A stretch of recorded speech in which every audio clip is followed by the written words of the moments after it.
Kita kembali masih membahas fungsi sum x. Ada yang tertinggal. Kita lihat dulu fungsi sum x ini. Jadi dalam fungsi sum x ini di sini kalau berdasarkan sintaks ini adalah tabelnya. Tabel itu keseluruhan kolom-kolom ini kita sebut table dan dia minta operasinya di sini, fungsinya. Fungsi di sini kita perkalian. Tapi sebenarnya kalaupun kita ingin menjalankan fungsi lain itu bisa, misalkan seperti pembagian di sini ya. Kita lihat dulu, kita tampilkan dulu data yang aslinya. Yang awalnya kan seperti ini. Nah, ini sum x. Nah, kita juga bisa melakukan fungsi pembagian sebenarnya di sini. Hapus dulu. Fungsi, jadi tidak terbatas pada perkalian, di sini juga bisa pembagian. Nah, 1,23. Nah, 1,23 ini dari mana? Yang perlu diingat adalah sum x ini dia melakukan fungsi baris per baris. Artinya dia akan lihat latihan angka 2 barisnya di sini dibagi dengan angka acak. Jadi 2 dibagi 5. Itu juga dengan A yang lain 2 dibagi 4. Itu juga dengan yang lain 2 dibagi 6. Nah, setelah dibagi semua, baru dia jalankan fungsi sum penjumlahan. Sehingga hasilnya 1,23. Nah, kalau yang perkalian pun sama ya seperti tadi ya. Kalau yang perkalian. Kalau kita lihat yang perkalian tadi, dia menjalankan fungsi baris per baris. Nah, ini kan. Kita lihat dulu di sini. 2 tambah 5, 10. 2 kali 5, 10. Ditambah 2 kali 4, 8. 18. 2 kali 6, 12, 30. Jadi, dalam sum X ini, dia akan lakukan operasi baris per baris berdasarkan instruksi kita di sini. Setelah itu dia akan sum. Setelah itu dia akan sum. Nah, seperti itu. Dan di sini tidak terbatas pada perkalian, tapi juga bisa tambah kali bagi kurang. Nah, itu kurang lebih terkait sum. Dan sekarang kita akan beralih ke eh, fungsi eh, fungsi average ya. Fungsi average. Average ini rata-rata. Jadi misalkan kita ingin, nah, new measure, karena ini fungsi kita harus menggunakan measure. Misalkan rata-rata kita judul menggunakan average.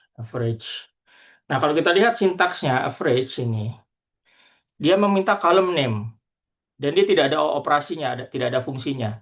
Jadi column name itu ya jadi kalau yang measure yang kita buat ini tidak muncul di daftar ini.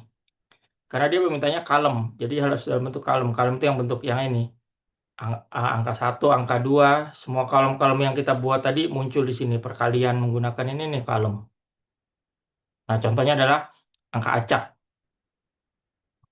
Kita lihat angka acak, average-nya kita tampilkan.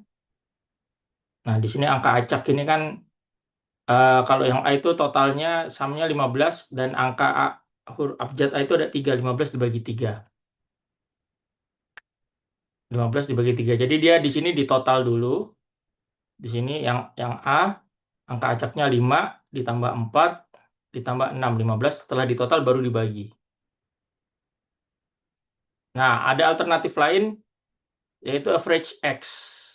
Nah, average X ini dia ada fungsinya seperti sum X. Coba kita lihat ya, average X. Nah, di sini average rata-rata menggunakan average X.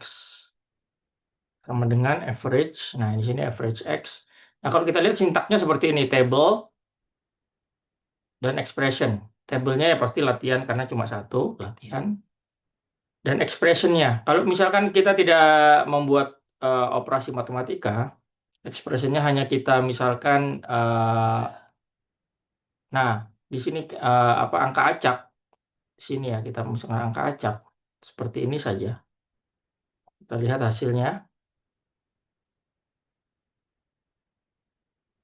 Nah, hasilnya sama dengan yang average. Karena di sini kita tidak meletakkan fungsi apapun, tidak ada operasi matematika apapun di sini. Hasilnya sama. Tapi kalau kita meletakkan fungsi matematika, misalkan latihan acak eh, dikali dengan angka 2, latihan angka 2 ini. Nah, misalkan hasilnya apa? Nah, 10. Ini apa maksudnya? Kita lihat dulu fungsi kita. Eh, kita meminta average sex ini melakukan perkalian atas dua kolom kita, angka acak dan ini, setelah itu di rata-rata. Kita tes ya. Misalkan yang A, kita lihat data yang A, 2 dikali 5, 10. Lalu 2 dikali 4, 8, 18.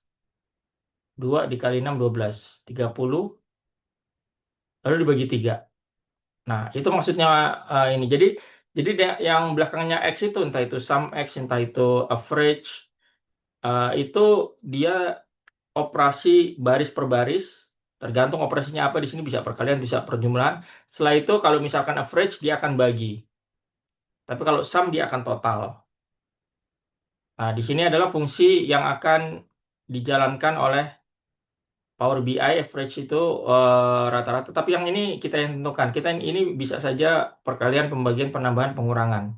Coba misalkan kita eh, operasi penambahan, setelah itu di average. Kita lihat 7. Nah, kita lihat dari mana 7 ini. Kita kembali ke sini. 2 ditambah 5, 7. 2 ditambah 4, 8. 15. 2 tambah 6, 12. Ini 7 ditambah 6, 13. Ditambah 12. Kita lihat hasilnya 7. Coba kita tes angka 2 dengan angka acak ya tadi. Sebentar, saya lupa. Nah, ini angka 2. Mana sih tadi? Average.